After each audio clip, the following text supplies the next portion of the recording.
പറയൂ. ഇങ്ങനെയൊക്കെയാണോ ജീവിതത്തിൽ? ഇങ്ങനെയൊക്കെയാണോ? എനിക്ക് അറിയാൻ പാടില്ല. എനിക്ക് ശരിയാണ് നീ നാളെ കേട്ടിട്ട് ഞാൻ ഇതുപോലെ ഇത്രമാതിരി കണ്ടു. ഞാൻ നിർത്തി കളഞ്ഞു. നീ വീട്ടിൽ ചിലപ്പോൾ വീട്ടിൽ മറ്റേ കിളി പോകുന്നതാക്കാം. എന്താ കുട്ടി പറയുന്നത്? ആ കുട്ടി കാര്യങ്ങളൊക്കെ കാര്യം പറഞ്ഞ് മനസ്സിലാക്കി കൊടുക്കുക. കല്യാണം കഴിക്കാൻ പോവുക, ഒന്ന് കാര്യങ്ങളൊക്കെ പറഞ്ഞ് മനസ്സിലാക്കി കൊടുക്കുക. 24 മണിക്കൂർ ഇങ്ങനെയാണ് ഇരിക്കുന്നത്.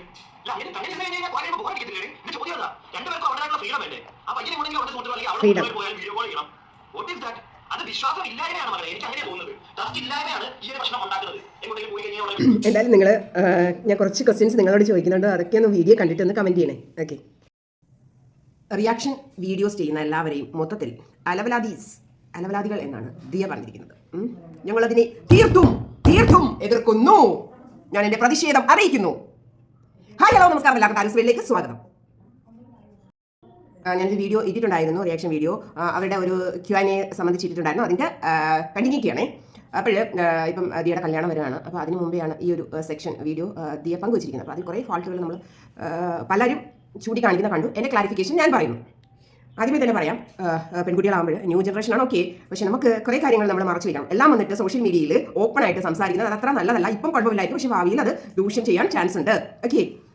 അപ്പം ചിലർ പറയുന്നത് ഭയങ്കര ഓപ്പൺ ആയതുകൊണ്ടാണ് പറയുന്നത്. പക്ഷേ ഒരു കുടുംബജീവിതത്തിന് അത് ചിലപ്പോൾ ബാധിക്കാൻ ചാൻസ് ഉണ്ട്. അപ്പം തന്നെ വളരെ ഓപ്പണായിട്ട് പ്രേക്ഷകരോട് പറയുന്നു, എൻ്റെ 4 റിലേഷനാണ് ഫെയിലായി പോയത് എന്ന് പറയുന്നുണ്ട്. അപ്പം ഇപ്പം അതിനേക്കാൾ ഉപരി എടുത്തു പറയാൻ ഞാൻ ആഗ്രഹിക്കുന്ന ഒരു കാര്യം, അശ്വിൻ എന്ന് പറഞ്ഞാൽ എൻ്റെ ദൈവമേ സൂപ്പർ പൊള്ളിയാണ്. അശ്വിനെ കിട്ടിയത് ദിയയുടെ ഭാഗ്യമായിട്ടാണ് ഞാൻ കരുതുന്നത്. തീർത്തും ലക്കി തന്നെയാണ് ദിയ. പക്ഷേ ദിയയുടെ ചില പ്രവൃത്തികൾ നമുക്ക് അങ്ങോട്ട് ഡൈജസ്റ്റ് ആവത്തില്ല. അപ്പോൾ അത് ഓരോന്നായിട്ട് പറയാവേ.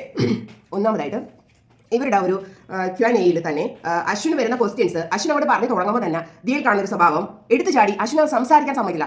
അശ്വിനെ വാ മൂടി കിട്ടുന്ന നടക്കുന്ന ഒരു പ്രതികരണമാണ് ദിയയിൽ നിന്ന് കാണാൻ സാധിച്ചത്. അപ്പം ഒരാൾ ഇപ്പോൾ യെസ് ഓർ നോ പറഞ്ഞ് അവിടെ സ്റ്റോപ്പ് ചെയ്യാമായിരുന്നു ദിയയ്ക്ക്. പക്ഷേ ദിയ അവിടെ ചെയ്യുന്നത് അശ്വിന് ഒരു പേഴ്സണൽ സ്പേസ് കൊടുക്കുന്നില്ല. പക്ഷേ പാവം അശ്വിൻ എല്ലാം അവനതെല്ലാം മൗനമായിട്ട് അവനെതിരെ എന്താ പറയുന്നത്, ഒരു പാവം കുട്ടിയാണ്, അവനൊരു പരാതിയില്ല കേട്ടോ. എന്നിട്ട് പിന്നീട് പോകെ പറയുന്നുണ്ട് മാക്സിമം ടൈം ഇവർ എപ്പോഴും ഒന്നിച്ചിരിക്കാനാണ് ശ്രമിക്കുന്നത്. പിന്നെ അഥവാ പോകേണ്ടി വന്നാൽ തനിച്ച് അശ്വിൻ പോകേണ്ടി വന്നാൽ പുറത്ത് പോകേണ്ടി വന്നാൽ അല്ലെങ്കിൽ ദിയയുടെ ഫ്രണ്ട്സുമായിട്ട് പോകേണ്ടി വന്നാൽ അവിടെ ചെന്നതിന് ശേഷം വീഡിയോ കോൾ ചെയ്ത് കാണിക്കണം എന്ന് റൂള്. അപ്പോൾ ഇതൊക്കെ കേട്ടിട്ട് നമ്മൾ അത്ഭുതപ്പെടുകയാണ്. ഇന്നത്തെ കാലത്ത് ഇതൊക്കെ നടക്കുന്ന കാര്യമാണ്. ഏതെങ്കിലും കുട്ടിയെടുത്ത് പറഞ്ഞാൽ നടക്കുന്ന കാര്യം. അവിടെ തന്നെ ഹൈലൈറ്റ് ചെയ്യുന്ന പോയിന്റ് വിശ്വാസമില്ലായ്മയാണ്. അതവിടെ നമുക്ക് ഇഷ്ടമുണ്ടെങ്കിൽ നമുക്ക് ഭയങ്കര വിശ്വാസം പോയിട്ട് വരും എന്ന് പറയാം. അപ്പോൾ അവിടെ ചെന്നിട്ട് വീഡിയോ കോൾ ചെയ്യണം എന്ന് പറയുമ്പോൾ പക്ഷേ പാവം അശ്വിൻ്റെ അടുത്ത് ഇതൊക്കെ ചെയ്യും കേട്ടോ. അശ്വിൻ വെറും പാവുക. നല്ല ഒരു കുടുംബ അശ്വിൻ്റെ അമ്മയാണെങ്കിലും അച്ഛനാണെങ്കിലും സ്വീറ്റ് അടിപൊളിയാണ് കേട്ടോ.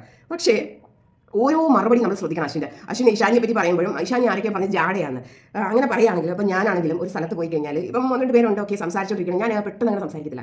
ഞാനെല്ലാം വാച്ച് ചെയ്യും. പിന്നെ ഞാൻ എനിക്ക് ഒരുപാട് കേൾക്കുമ്പോൾ ഞാൻ അതിൻ്റെ പല തലങ്ങൾ ചിന്തിക്കും. ഞാൻ പെട്ടെന്ന് ഇങ്ങനെ സംസാരിക്കുന്ന വിടത്തില്ല. അപ്പോൾ എല്ലാവരും പറയുന്നത് ഭയങ്കര ജാട ഇങ്ങനെ പറയുന്നത്. പക്ഷേ എനിക്കതൊന്നും വിഷയമില്ല. പക്ഷേ എന്നെ അറിയാവുന്നവർക്കറിയാം അങ്ങനെ എടുത്തിയാടി സംസാരിക്കുന്ന ഒരു വീഡിയോയിൽ ഞാൻ ഇങ്ങനെ വാ തോരാതെ സംസാരിക്കെങ്കിലും എൻ്റെ പേഴ്സണൽ സ്പേസിൽ ഞാൻ ഭയങ്കരമായിട്ട് എനിക്ക് ഇഷ്ടമുള്ള അടുത്ത് വാ തോരാതെ ഞാൻ സംസാരിക്കാൻ അട്ടിയുണ്ടാക്കും. ഭയങ്കര ഓപ്പണാണ് ഞാൻ. പക്ഷേ പബ്ലിക് ഒരു സ്ഥലത്ത് ചെന്നിരിക്കുമ്പോൾ ഞാൻ അവരൊക്കെ പറഞ്ഞു അവരുടെ ഇൻട്രാക്ഷൻ അവരെയൊക്കെ വാച്ച് ചെയ്ത് എനിക്ക് ഇതൊക്കെയാണ് ഭയങ്കര രസം. അപ്പോൾ അതിൽ നിന്ന് എനിക്ക് എന്തെങ്കിലുമൊക്കെ ഒരു ത്രെഡുകൾ കിട്ടും. അതിനെ വെച്ചിട്ട് ഒരു വലിയൊരു എഴുത്തുകാരൻ, ഞാൻ പേര് പറയുന്നില്ല, അദ്ദേഹം ഇതേ കണക്കൊരു സീരിയലൊക്കെ ഞാൻ പോയപ്പോഴത്തേക്ക് പുള്ളിക്കാരൻ പറഞ്ഞു താൻ ഭയങ്കര ബുദ്ധിശാലി, താൻ എല്ലാ കാര്യങ്ങളും എല്ലാ A to Z മനസ്സിലാക്കുന്നത് പക്ഷേ സംസാരിക്കില്ലാണ്. അപ്പം അത് ഏറെക്കുറെ ശരിയാണ്. അപ്പം ഞാൻ പറഞ്ഞു വന്നത് അപ്പോൾ ദിയയെ സംബന്ധിച്ചും ഇതേപോലെ സംസാരിക്കാനുള്ള സ്പേസ് കൂടെ ഉള്ളവർക്ക് കൊടുക്കുന്ന ഒരു ശീലമാണ്. ഇച്ചിരി ഒരു എടുത്തുചാട്ടമൊക്കെ ഉള്ള ഒരു സ്വഭാവമാണ്. അതൊക്കെ സൂക്ഷിച്ചാൽ നമുക്ക് ഭാവിയിൽ നല്ലതാണ്. അതേപോലെ ദിയ ഹൈലൈറ്റ് ചെയ്ത് പറയുന്ന വേറെ കാര്യമുണ്ട്, പൈസ നമുക്ക് ലൈഫിൽ ഫസ്റ്റ് പ്രയോറിറ്റി പൈസയ്ക്കല്ല എന്ന് പറയുന്നത്. പക്ഷേ ഇപ്പം ജീവിതം കൊണ്ട് പലരും തെളിയിച്ചിട്ടുള്ള ഒരു കാര്യമാണ്. പലരും പിന്നെ ചോദിച്ചു കഴിഞ്ഞാൽ എല്ലാവർക്കും പ്രയോറിറ്റി മണി തന്നെയാണ്. ഇപ്പം ആത്മാർത്ഥ സ്നേഹമൊക്കെ കണ്ടുകിട്ടാൻ തന്നെ ചിന്തിക്കാൻ പോലും പറ്റത്തില്ല. അപ്പം ഇല്ല എന്ന് ഞാൻ പൂർണ്ണമായിട്ട് പറയുന്നില്ല. പക്ഷേ ഉണ്ട്. ഇവിടെ ഇപ്പം പലരും കമൻറ്റുകൾ ഞാൻ കണ്ടതാണ്, അശ്വിനെ വിലക്കെടുത്തതാണ് എന്നൊക്കെ പറഞ്ഞ് പലരും പല കമൻറ്റ് ഇടുന്നവർക്ക് എന്തോ ഇടാമല്ലോ. അപ്പം അവർക്ക് അശ്വിനും ഫാമിലിക്കും അബദ്ധം പറ്റിയിരിക്കുകയാണ് എന്ന് വെച്ചാൽ അവർ സൂചിപ്പിക്കുന്ന കാര്യമാണ്. അശ്വിൻ ഇവരുടെ വീട്ടിൽ ഫുഡ് കഴിക്കാൻ ചെന്നപ്പോഴത്തേക്ക് ഇവരൊന്നും വലിയൊരു സ്വീകരണം കൊടുത്തില്ലെന്നോ അശ്വിൻ്റെ മുഖം വാടിയെന്ന് എന്തൊക്കെയോ ഞാനത് കണ്ടു. ഞാൻ അങ്ങനെ വീഡിയോയിലൊന്നും കണ്ടില്ല. പക്ഷേ ഇങ്ങനത്തെ കമൻറ്റുകൾ നമ്മൾ വായിച്ചു. ഈ സ്ത്രീകളെല്ലാം ഭയങ്കര അഹങ്കാരികളാണ് എന്നൊക്കെ പറഞ്ഞ് ആരൊക്കെയോ എവിടെ ഒരു കമൻറ്റ് ഇടുന്നതാണ്.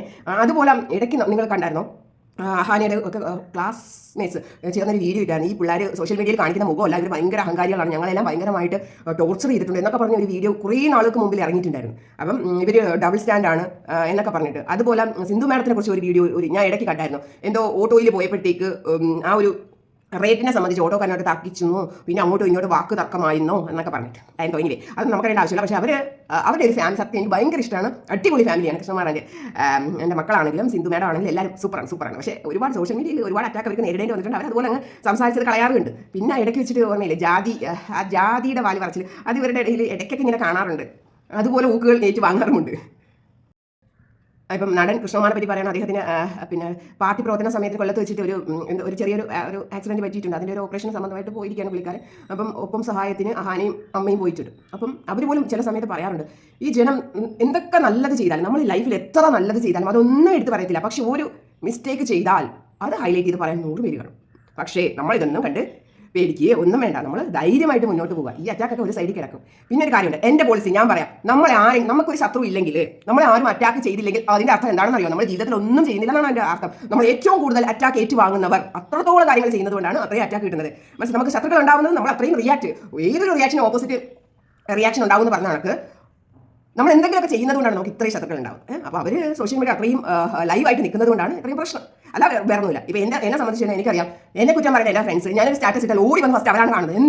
എന്തുകൊണ്ടാണ് അവർ അത്രയും ഇതായിട്ട് വന്ന് എൻ്റെ സ്റ്റാറ്റസ് നോക്കുന്നത്? എന്തുകൊണ്ടായിരിക്കും?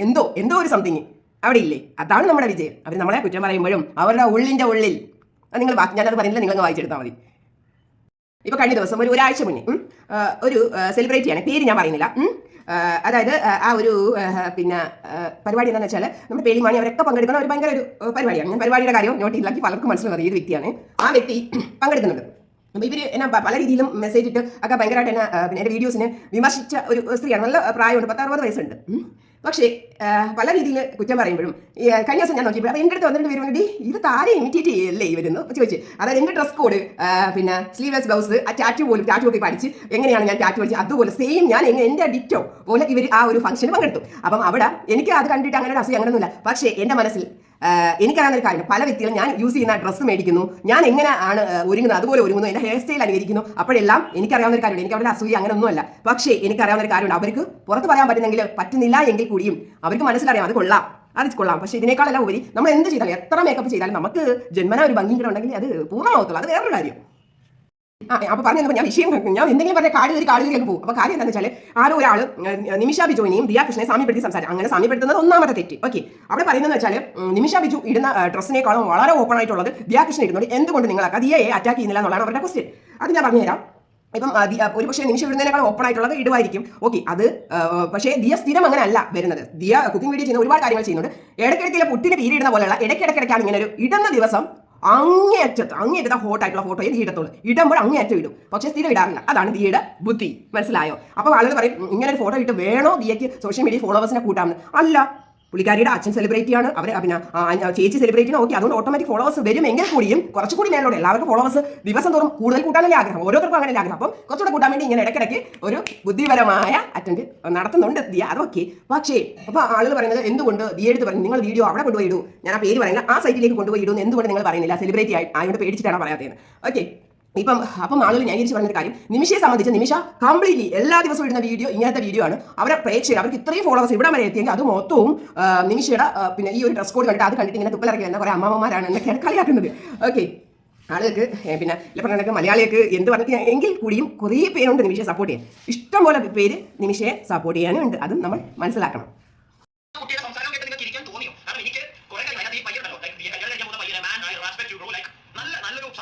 9 ലക്ഷം പേര് കണ്ടിട്ടുണ്ട് വീഡിയോ. അപ്പോൾ ഞാൻ പറഞ്ഞു വന്ന വിഷയം മാറിപ്പോയി. അപ്പോൾ ഈശാനി ആരോ പറഞ്ഞത് ഗമയാണ് എന്ന് പറയുന്നത്. അപ്പോൾ അത് വളരെ ബുദ്ധിപരമായിട്ട് അശ്വിൻ അത് വിവരിച്ചു കൊടുക്കുന്നുണ്ട്. പിന്നെ ഈശാനിയെ സംബന്ധിച്ച് അധികം സംസാരിക്കത്തില്ല, പെട്ടെന്ന് അങ്ങോട്ട് ഒരാളുമായിട്ട് ഓക്കെ ആവത്തില്ല, കുറച്ച് വന്ന സമയം എടുക്കും എന്നാണ് അശ്വിൻ കറക്റ്റായിട്ട്. അതേപോലെ ഹൻസിയ ആണെങ്കിലും എല്ലാവരും പിന്നെ ഹാനിയാണെങ്കിലും എല്ലാവരെയും സപ്പോർട്ട് ചെയ്ത് പറയുന്നുണ്ട്. അശ്വിൻ അങ്ങനെ എല്ലാവരെയും ബഹുമാനിക്കാനും ഒക്കെ അറിയാവുന്ന നല്ലൊരു കുട്ടിയാണ്. ഈ 3 സഹോദരിമാരുടെയും പോസിറ്റീവ് ഗുണങ്ങളുള്ള വ്യക്തിയാണ് സിന്ധു മാഡം എന്നും ഹൈലൈറ്റ് ചെയ്ത് പറയുന്നുണ്ട്. ഓക്കെ,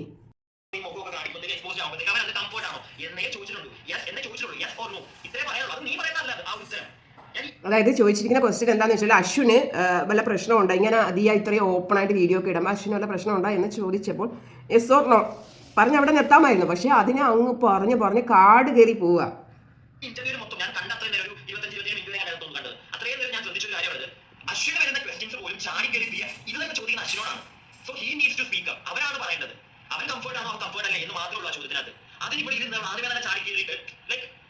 ഇതാണ് മോളെ, ഇതിനെയാണ് അഹങ്കാരം എന്ന് പറയുക. എനിക്ക് അങ്ങനെയാണ് തോന്നുന്നത്. അവരോട് ഈ ഒരു വീഡിയോ നിങ്ങൾ ഫുള്ളായിട്ട് കണ്ടാൽ നിങ്ങൾക്ക് മനസ്സിലാവും കേട്ടോ. ഞാൻ കണ്ടത്ര വരുന്നത് എനിക്ക് മനസ്സിലായ കാര്യമാണ്. ക്വസ്റ്റ്യൻസിന് അശ്വിൻ സംസാരിക്കാൻ സ്പേസ് അശ്വിന് കിട്ടുന്നില്ല. എപ്പോഴെങ്കിലും ഒക്കെ കുറച്ച് നേരം സംസാരിക്കുന്നത്, അതിന്റെ ഇടയ്ക്ക് മറ്റേ കയറി ഫസ്റ്റ് മോള് പഠിക്കുക, എങ്ങനെയാണ് ആ പയ്യനെ നന്നായിട്ട് അറിയാൻ എനിക്ക് തോന്നി. How to give respect. പക്ഷേ നിനക്കത് തിരിച്ചങ്ങോട്ട് അത് കൊടുത്തോന്ന് എനിക്ക് അറിയില്ല. അതിനാണ് നീ സ്പേസ് കൊടുക്കുക സംസാരിക്കാം. ഈ ഇന്റർവ്യൂവിന്റെ ഇന്റർവ്യൂ ഈ ഒരു Q&A സെക്ഷൻ തന്നെ ഇന്റർവ്യൂ തന്നു അല്ലേ.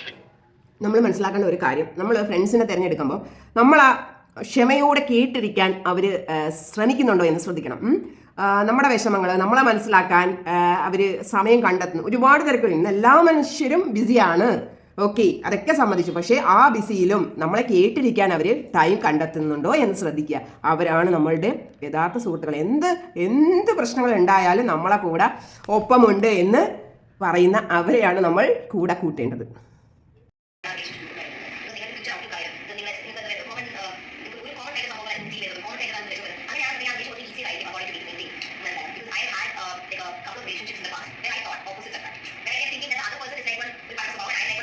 അടുത്തത് ന്യായീകരിച്ച് മെഴുകാൻ നോക്കുന്ന പോയിന്റ് എന്ന് വെച്ചാൽ, ഇതിൻ്റെ ഇടയിൽ ഒന്ന് അങ്ങും ഇഞ്ഞും തൊടാതെ വായിന്ന് വീണ് പോയിട്ടുണ്ട് ഒരു കാര്യം. ആരെയോ കട്ടിനടിയിൽ നിന്ന് പിടിച്ചിട്ടുണ്ട്. അതുമൂലമാണ് ഒരു ബ്രേക്കപ്പ് ഉണ്ട്, ആരെയൊക്കെയോ പിടിച്ചിട്ടുണ്ട്. ഓക്കെ, അതൊന്നും നമുക്കറിയേണ്ട വിഷയമില്ല. പക്ഷേ വായിന്ന് വീണ് പോയി. അപ്പോൾ പുള്ളിക്കാരി പറയുന്നത് അങ്ങനെയൊക്കെയുള്ള സംഭവങ്ങൾ ലൈഫിൽ ഉണ്ടായിട്ട് ഇങ്ങനെയുള്ള പല പ്രശ്നങ്ങളും ഉണ്ടായതുകൊണ്ട്, 4 റിലേഷൻ ബ്രേക്ക് ആയതുകൊണ്ടാണ് ഇങ്ങനൊരു നിയമം കൊണ്ടുവരുന്നത്. അശ്വിൻ പുറത്തേക്ക് പോയി കഴിഞ്ഞാൽ ഫ്രണ്ട്സിൻ്റെ കൂടെ, അതായത് ദിയയുടെ ഫ്രണ്ട്സിനൊപ്പം പോയി കഴിഞ്ഞാൽ വീഡിയോ കോൾ ചെയ്യണം എന്നൊരു നിയമം കൊണ്ടുവന്നത്. അപ്പോൾ ഇതിൽ വേറെ ഒളിഞ്ഞു കിടക്കുന്ന വേറൊരു കാര്യം കൂടെ ഉണ്ട്. ദിയയുടെ ഫ്രണ്ട്സിനെ പോലും ദിയയ്ക്ക് വിശ്വാസമില്ല എന്നൊരു പോയിന്റ് അതിനകത്ത് ഒളിഞ്ഞു കിടപ്പുണ്ട്. പക്ഷേ ഇന്നത്തെ കാലത്തെ കുട്ടികളടുത്തൊക്കെ ഇങ്ങനെ പറഞ്ഞാൽ നടക്കും. എനിക്കത് ചിന്തിക്കാൻ പോലും പറ്റുന്നില്ല. എൻ്റെ പൊന്നെ പാവം. പക്ഷേ അശ്വിൻ അതെല്ലാം കേൾക്കും. അത്രയ്ക്ക് പാവുക. ലാംഗ്വേജ് ഇട്ട് ചിരിച്ച് എനിക്ക് വയ്യ. കണ്ട കട്ടിൻ്റെ അടിയിൽ നിന്ന് പൊക്കേണ്ടി വരുമെന്ന് എൻ്റെ പൊന്നോ.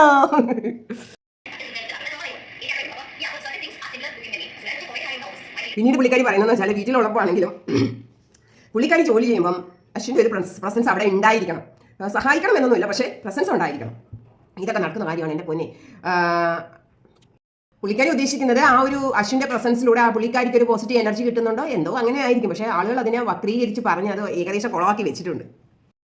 ഇപ്പം ദിയ കൃഷ്ണനെ സംബന്ധിച്ച് ദിയ പറഞ്ഞിട്ടുള്ള പല സ്റ്റേറ്റ്മെന്റ്സും ഒരുപാട് ഏറിപ്പോയ സ്റ്റേറ്റ്മെന്റുകളാണ് പറഞ്ഞിട്ടുള്ളത്. കല്യാണത്തിന് മുമ്പേ തന്നെ ഹണിമൂൺ ആഘോഷിക്കണം, അതിന് മുന്നേ തന്നെ അറിഞ്ഞിരിക്കണം, അങ്ങനെ കുറേ കാര്യങ്ങൾ പറയുന്നുണ്ട്. ഞാനൊരു കാര്യം ചോദിക്കട്ടെ, ഇവിടെ ഓരോരുത്തരൊക്കെ പറഞ്ഞ് പുതുതലമുറയ്ക്ക് നിങ്ങൾ എന്ത് മെസ്സേജാണ് കൊടുക്കുന്നത് എന്നൊക്കെ പറഞ്ഞ് പല വീഡിയോയിലും പലരും ഘോരം സംസാരിക്കുന്നത് ഞാൻ കേട്ടിട്ടുണ്ട്. ഞാനൊന്ന് ചോദിച്ചോട്ടെ, ദിയ ഇപ്പോൾ കൊടുക്കുന്ന ഈ മെസ്സേജുകളൊക്കെ നല്ലതാണോ?